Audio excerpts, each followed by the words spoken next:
नमस्कार मेरे प्यारे विद्यार्थी।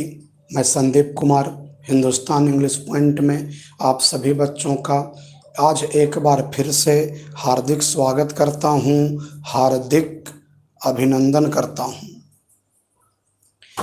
आज के इस क्लास में हम लोग शब्द और उसके भेद पढ़ेंगे। हम लोग हिंदी व्याकरण पढ़ रहे हैं। आज हम लोग पढ़ेंगे शब्द और उसके भेद।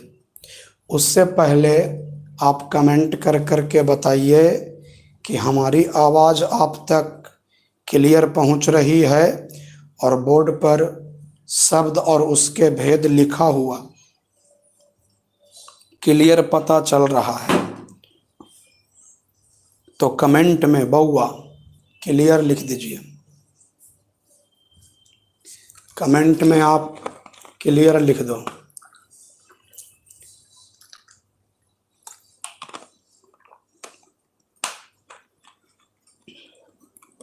ठीक, तो चलिए सबसे पहले शब्द का परिभाषा।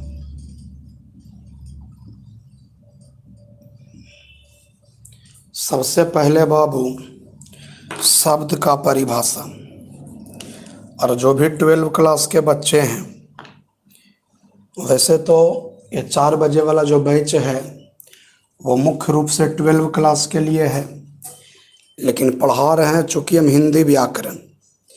तो हिंदी व्याकरण तो बच्चा सबके लिए इम्पोर्टेंट है, चाहे वो 10 क्लास हो, चाहे वो 11 क्लास हो, चाहे वो 12 क्लास हो, सबके लिए हिंदी व्याकरण तो एक ही होता है। इसलिए हम सबके पास लिंक भेज देते हैं ताकि हिंदी व्याकरण सब विद्यार्थी पढ़ लें।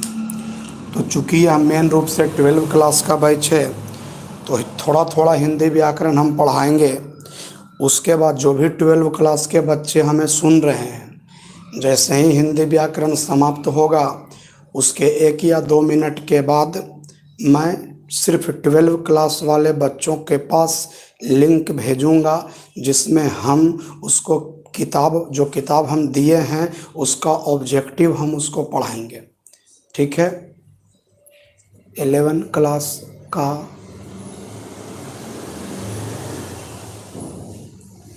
11 क्लास का लिंक कल से जाएगा।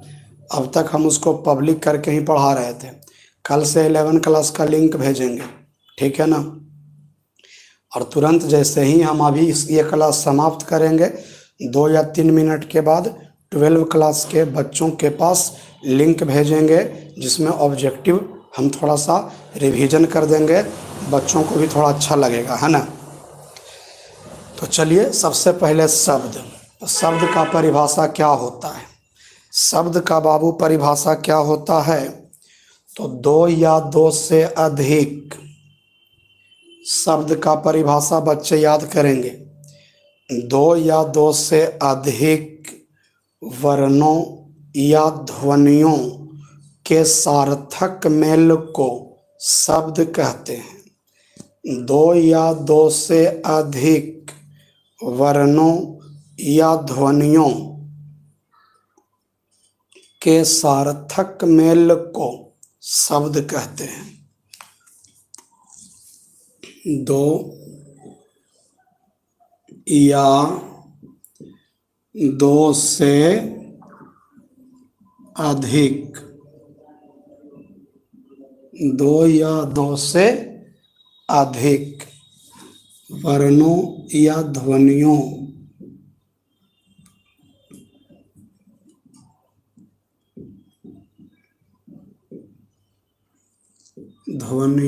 के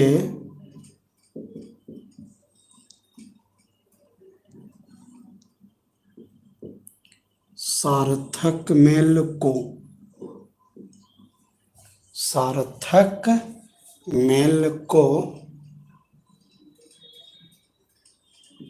शब्द कहते हैं।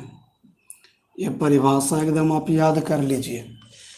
2 या 2 से अधिक वर्णों या ध्वनियों,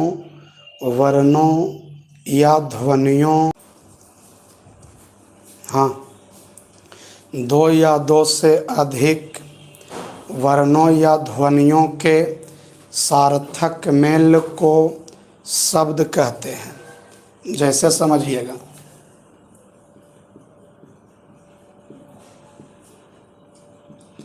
मान लो बाबू हम रात लिखते हैं। पहले तो आप परिभाषा याद कीजिएगा। दो या दो से अधिक वर्णों या ध्वनियों के सार्थक मेल को शब्द कहते हैं। तो रात लिखे ना, तो देखिए हम इसको तोड़ेंगे, तब तोड़ेंगे तो लिखेंगे रा अजोड़ त। इस प्रकार से लिखाएगा बाबू, रा जोड़ त। फिर समझिए, जब हम बउआ रा को तोड़ेंगे तो र हलंत अजोड़ आ हो जाएगा। फिर जोड़, जब हम ता को तोड़ेंगे तो ता हलंत जोड़ आ हो जाएगा। रा को तोड़ेंगे तो रा हलंत जोड़ आ हो जाएगा, जोड़ हो गया। फिर ता को तोड़ेंगे तो ता हलंत जोड़ आ हो गया। ठीक है, तो इस प्रकार से यहाँ पर कितने वर्ण हैं? तो 1 2 3 4। वो कहने का मतलब हुआ 2 से अधिक वर्ण हैं, उसके सार्थक मेल को शब्द कहते हैं। मेल का मतलब तो आप समझते होंगे, मिला देना। तो ये दोनों को मिलाएंगे तो रा बन गया, और ये दोनों को मिलाएंगे तो ता बन गया। फिर ये दोनों को मिलाएं तो रात हो गया। तो ये आपका मेल हो गया। लेकिन सार्थक मेल का मतलब क्या होता है? तो सार्थक मेल का मतलब होता है कि जो शब्द आपने बनाया वो सार्थक होना चाहिए। मतलब जो शब्द आपने बनाया उसका अर्थ होना चाहिए। मतलब जो शब्द आपने बनाया उस शब्द को आपको समझ में आना चाहिए, उस शब्द का एक मतलब निकलना चाहिए। तो रात का मतलब तो जानबे करते हैं, अंधेरा। रात अगर कोई बोल दे तो आप समझ जाते हैं अंधेरा, है ना। रात कोई बोल दे तो आप समझ जाते शाम के बाद। रात कोई बोलता सोने का समय, ऐसा समझ जाते हैं ना। तो 2 या 2 से अधिक वर्णों या ध्वनियों के, 2 या 2 से अधिक वर्णों या ध्वनियों के सार्थक मेल को शब्द कहते हैं। क्या कमेंट है? कमेंट कल से ब्लॉक करना शुरू कर देंगे। फालतू कमेंट अगर किसी ने किया तो कल से उस बच्चा को हम ब्लॉक करना शुरू कर देंगे। याद करना, उसके बाद बेकार में फंस जाओगे। चलिए, अब मान लो बाबू हम गणेश लिखते हैं। गणेश, तो ग जोड़ ने जोड़ स, ग जोड़ ने जोड़ स, तो ये हो गया गणेश। अब सुनिए, ग को जब हम तोड़ेंगे तो ग हलंत जोड़ अ, ग को जब हम तोड़ेंगे तो ग हलंत जोड़ अ। फिर जब हम लोग ने को तोड़ेंगे तो न हलंत जोड़ ए, न हलंत जोड़ ए। फिर जब सा को हम लोग तोड़ेंगे तो स हलंत जोड़ अ। इस प्रकार से होगा बाबू। आप गणेश को तोड़िए तो ग ने स। जब आप ग को तोड़िएगा तो ग हलंत जोड़ अ। जब आप ने को तोड़िएगा तो न हलंत जोड़ ए। फिर जब आप स को तोड़िएगा तो स हलंत जोड़ अ। बातें आपको समझ में आ गई होगी। तो देखिए, ये भी आपका 2 से अधिक वर्ण है, सार्थक मेल से बना शब्द है। दो या दो से अधिक कैसे याद करेंगे? तो तोड़ तोड़ के याद करेंगे। कैसे याद करेंगे? तोड़ तोड़ के याद करेंगे। दो या दो से अधिक वर्णों या ध्वनियों के सार्थक मेल को शब्द कहते हैं। अब देखिए यहाँ पर एक लिखते हैं पुरस्कार। अब देखिए इसको तोड़ते हैं। पू जोड़ र जोड़ आधा दंत से जोड़ का जोड़ र, है ना। पू र श का र। अब देखिए पू को तोड़िए। तो पहलंत जोड़ उ। र को तोड़िए। रहलंत जोड़ अ। सा को तोड़िए तो सहलंत। का को तोड़िए। कहलंत जोड़ आ। र को तोड़िए तो रहलंत जोड़ अ। उम्मीद करते हैं समझ में आ गया होगा। पू को तोड़िए तो पहलंत जोड़ उ। र को तोड़िए रहलंत जोड़ आ। ये हो गया आपका सहलंत। आधा सा का मतलब सिर्फ सहलंत। का को तोड़ेंगे का हलंत जोड़ आ। र को तोड़ेंगे तो र हलंत जोड़ अ। तो इस प्रकार से बाबू ये आपका एग्जाम्पल हो गया। ये शब्द है, ये सब शब्द है ना। और ये हम तोड़ करके आपको बताए कि दो या दो से अधिक वर्णों या ध्वनियों के सार्थक मेल को शब्द कहते हैं, है ना। तो चलिए अच्छी बात है, आप इसका स्क्रीनशॉट ले लीजिए।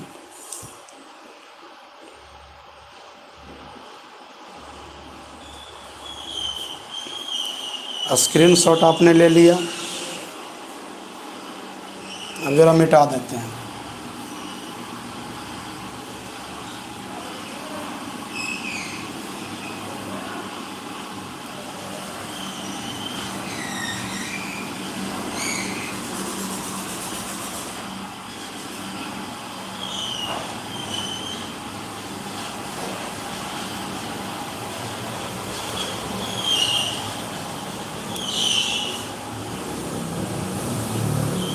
अर्थ के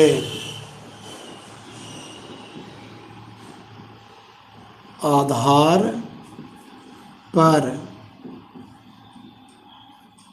शब्द के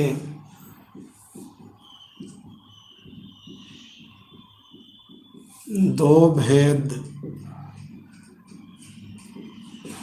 होते हैं।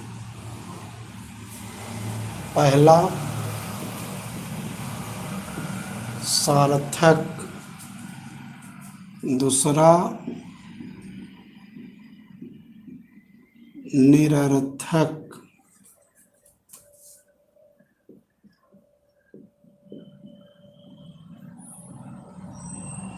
सार्थक देखिए डैश,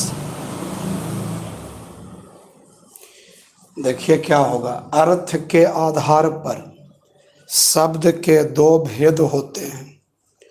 अर्थ के आधार पर शब्द के दो भेद होते हैं, सार्थक, निरर्थक। तो सार्थक किसे कहते हैं? तो जिस शब्द का कुछ अर्थ हो, मतलब अगर हम कोई शब्द बोलते हैं तो उसका कोई अर्थ होना चाहिए। मतलब उस शब्द को बोलने के बाद हमें वो शब्द का अर्थ समझ में आना चाहिए। तो जिस शब्द का जिस शब्द का कुछ अर्थ हो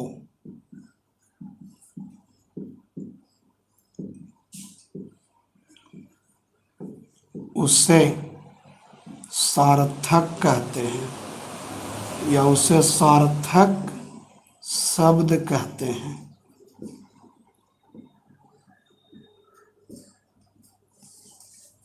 जिस शब्द का कुछ अर्थ हो उसे सार्थक शब्द कहते हैं।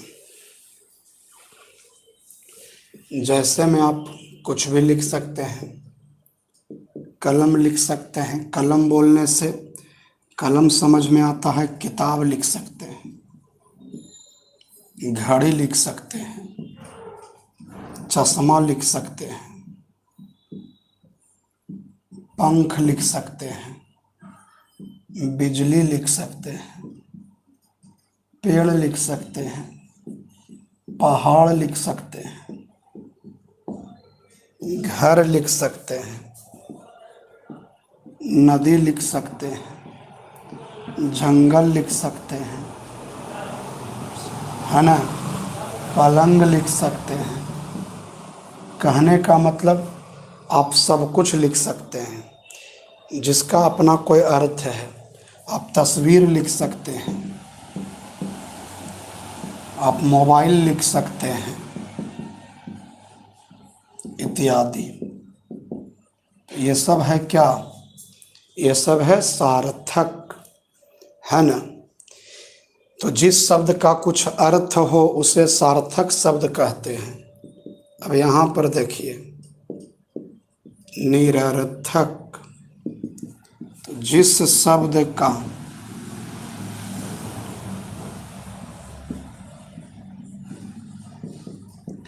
कोई अर्थ न हो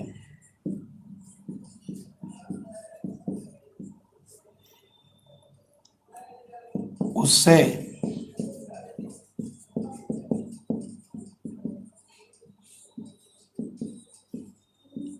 निरर्थक शब्द कहते हैं। जिस शब्द का कोई अर्थ ना हो उसे निरर्थक शब्द कहते हैं।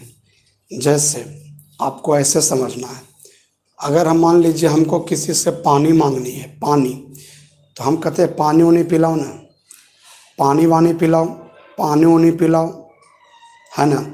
तो पानी तो सार्थक है, ऊनी क्या है? पानी के साथ ऊनी लगा दिए, अरे पानी तो पिला पिला देगा। अब हम बोले हैं पानी ऊनी पिलाओ, ऊनी को ची पिलावेगा वो? खाना ऊना लाओ, खाना ऊना खिलाओ, तो खाना तो हमको दे देगा, ऊना कहाँ से देगा? तो साथ ही साथ सार्थक बोलते हैं ना, तो हम निरर्थक भी लगा के बोलते हैं। पलंग उलंग खरीदबो, तब पलंग तो खरीद लेगा, उलंग कने से खरीदेगा, है ना। चद्दर उद्दर लाओ, अब ठंडा लग रहा है तो चद्दर मांग रहा है, तो चद्दर दे देगा, उद्दर कहाँ से देगा? उद्दर, है ना। मोबाइल उबाइल तो तोरा ही है ही नहीं हो, तो ठीक है मोबाइल नहीं है तो मोबाइल खरीद लेंगे तो आ जाएगा। अब उबाइल कहने से लावेंगे, मोबाइल उबाइल, तो उबाइल कहने से लावेंगे। तो हम समझ सकते हैं कि आप समझ गए होंगे, है ना। अब मान लीजिए इसको हम ऐसे लिखते हैं, जैसे में अय्या, औवा, इयप, आइस, उनप इत्यादि। अब बताइए, ये सब शब्द जो लिखे हैं, अगर ऐसा कोई बोल देगा, अगर आप ही बोल दीजिएगा तो सुनने वाला क्या समझेगा? उसको कुछ भी समझ में नहीं आएगा। तो इसका मतलब ये हुआ कि जितना भी शब्द है ये सब के सब निरर्थक शब्द है। अय्या, औवा, इयप, आइस, उनप क्या है? कोई अर्थ नहीं है, इसलिए बाबू ये निरर्थक हुआ। आप जल्दी से इसका स्क्रीनशॉट लीजिए।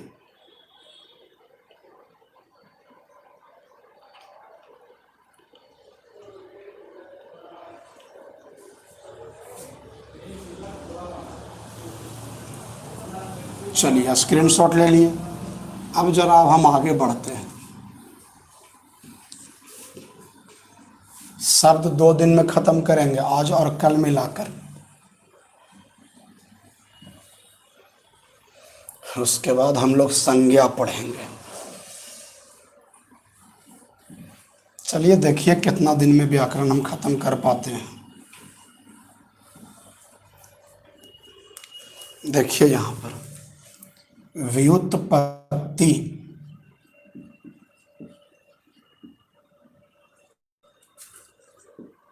या बनावट या रचना। व्युत्पत्ति या बनावट या रचना की दृष्टि से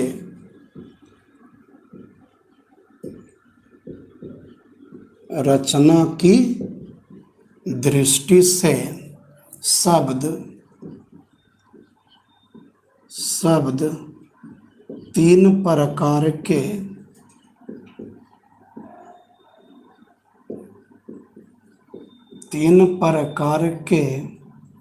होते हैं। व्युत्पत्ति बोलो या तो फिर आप बनावट बोलो या तो आप रचना बोलो। तो व्युत्पत्ति या बनावट या रचना की दृष्टि से शब्द 3 प्रकार के होते हैं। पहला में यहाँ रूढ़ हो गया,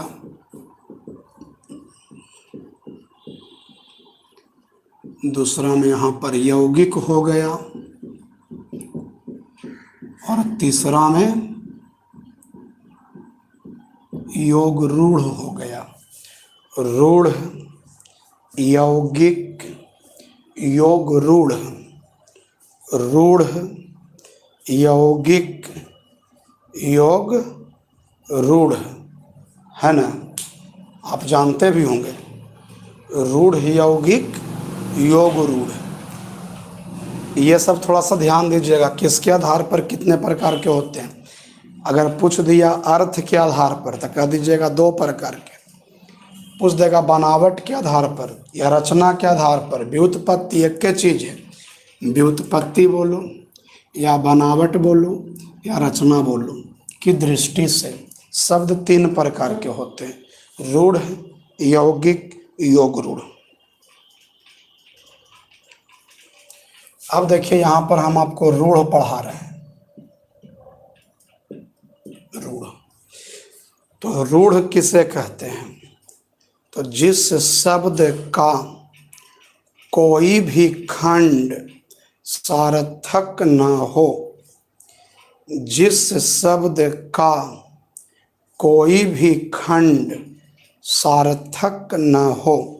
देखिए यहाँ पर जिस शब्द का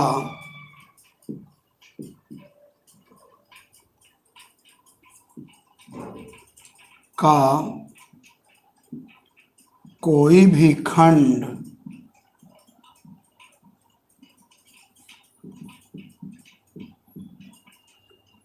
सार्थक न हो,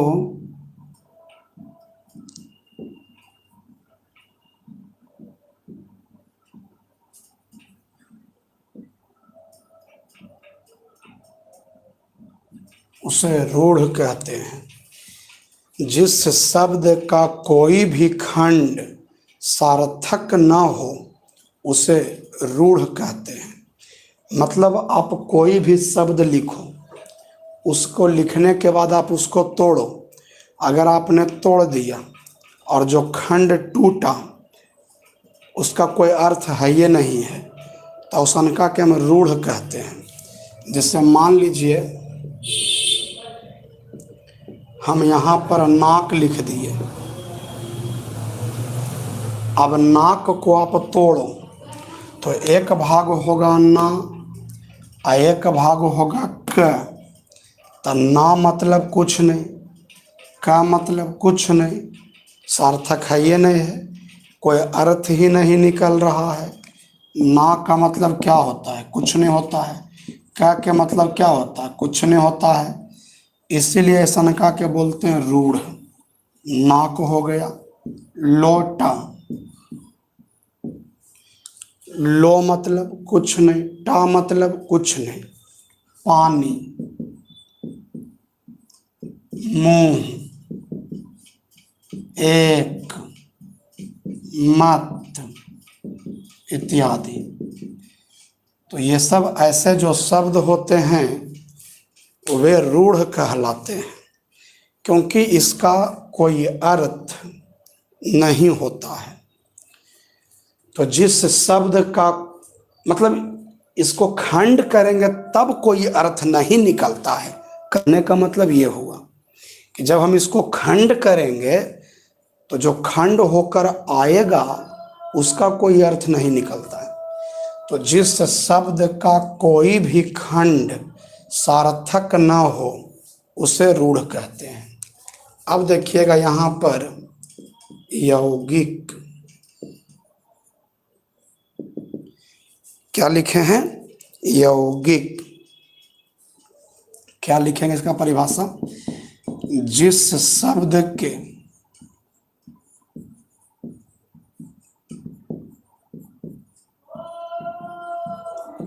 सभी खंड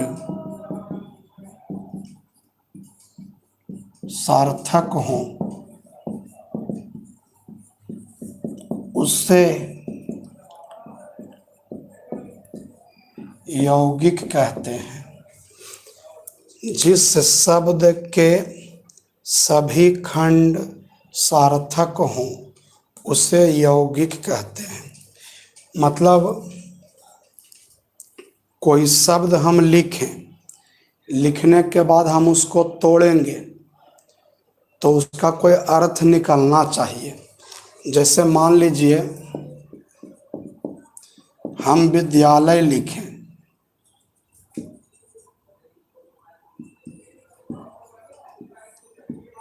तो विद्यालय आपका क्या है, तो यौगिक है।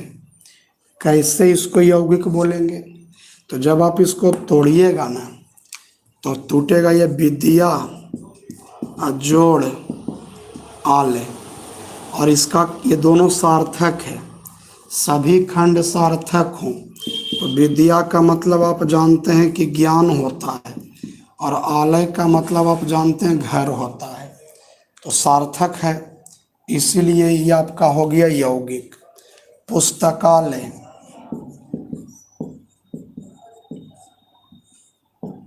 पुस्तक जोड़ आलय, पुस्तक मतलब किताब हो गया, आलय मतलब घर हो गया। रसोई घर, रसोई मतलब भोजन, घर मतलब घर। आप समझ सकते हैं हम क्या लिख रहे हैं। जिस शब्द के सभी खंड सार्थक हों। घुड़सवार मतलब घोड़ा जोड़ सवार हो जाएगा, तो घोड़ा पर सवार, दोनों खंड सार्थक है। घोड़ मतलब घोड़ा समझ जाइएगा, सवार मतलब उस पर बैठा हुआ, तो घोड़े पर बैठा हुआ, तो दोनों खंड सार्थक है। विवाह मंडप, विवाह मंडप, विवाह और मंडप दो भाग है, दोनों का अपना अपना अर्थ निकलता है ना। विवाह का अपना अर्थ निकलता है, और मंडप जिसको आप मड़वा समझते हैं, है ना। राजमहल, हम उम्मीद करते हैं बाबू कि आप बात समझ गए होंगे। अब यहाँ पर है योग रूढ़, योग रूढ़ मतलब क्या कि यही वाला परिभाषा यहाँ भी है, समझने का प्रयास कीजिएगा।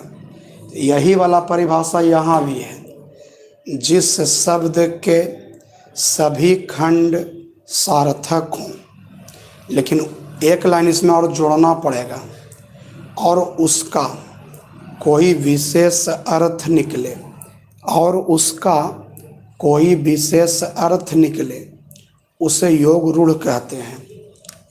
जिस शब्द के सभी खंड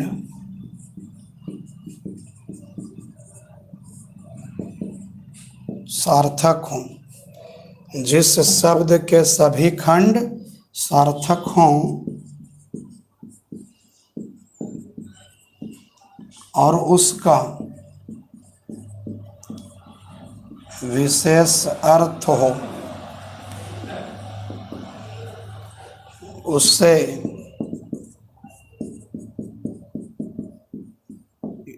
योगरूढ़ कहते हैं। अब जरा इसमें एगो समझिए, जैसे मान लो बाबू हम लिखते हैं दशानन, तो देखिए इसको तोड़िए, 10 जोड़ आनन, तो 10 मतलब तो 10 हो गया, और आनन माने मुंह, तो दोनों खंड सार्थक है, इसलिए यौगिक है। लेकिन अगर विशेष अर्थ निकला तो यौगिक नहीं बोल करके योग रूढ़ बोलिएगा, तो सभी खंड सार्थक हैं। और अब विशेष अर्थ भी निकल रहा है तो यौगिक नहीं है बल्कि योग रूढ़ है।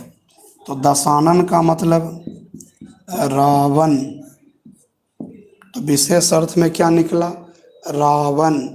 इसलिए यह यौगिक न होकर योग रूढ़ हुआ। बिना पानी,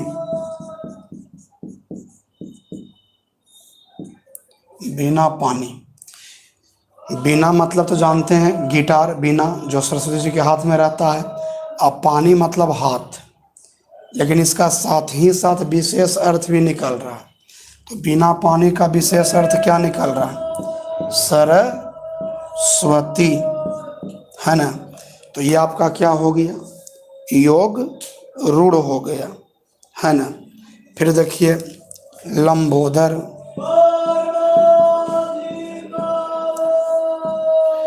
लंब माने लंबा, उदर माने पेट, लंब माने लंबा, उदर माने पेट, लेकिन इसका विशेष अर्थ भी है। लंबोदर का मतलब गणेश इत्यादि। तो इस प्रकार से बाबू ये सब शब्द जिसका विशेष अर्थ होता है वो क्या होता है? वो योग रूढ़ होता है। और अगर विशेष अर्थ नहीं है, और अगर विशेष अर्थ नहीं है ना, तो वो क्या होता है बाबू? तो वो यौगिक होता है। और अगर विशेष अर्थ है तो वो योग रूढ़ होता है। बस यहाँ तक हो गया। और कल हम लोग पढ़ेंगे तत्सम तद्भव, देशज विदेशज, ये वाला पढ़ लेंगे, और विकारी और अविकारी ये पढ़ लेंगे। फिर से बोलता हूँ, कल हम लोग पढ़ लेंगे तत्सम तद्भव, देशज विदेशज, ये पढ़ लेंगे, है ना। जो उत्पत्ति या उद्गम की दृष्टि से शब्द 4 प्रकार के हुआ, तत्सम तद्भव देशज विदेशज, और रूपांतर की दृष्टि से फिर 2 प्रकार के हुआ, विकारी और अविकारी। इतना कल पढ़ लेंगे, चाहे जो भी समय लगे। तो इस प्रकार से शब्द और उसके भेद कल समाप्त हो जाएगा। तो बाकी विशेष इसका स्क्रीनशॉट आप ले लीजिएगा, बाकी विशेष कल होगा। तब तक के लिए नमस्कार। और 12 क्लास वाला पर अभी तुरंत लिंक भेज रहे हैं बच्चा, 12 क्लास वाला पर अभी तुरंत लिंक भेज रहे हैं।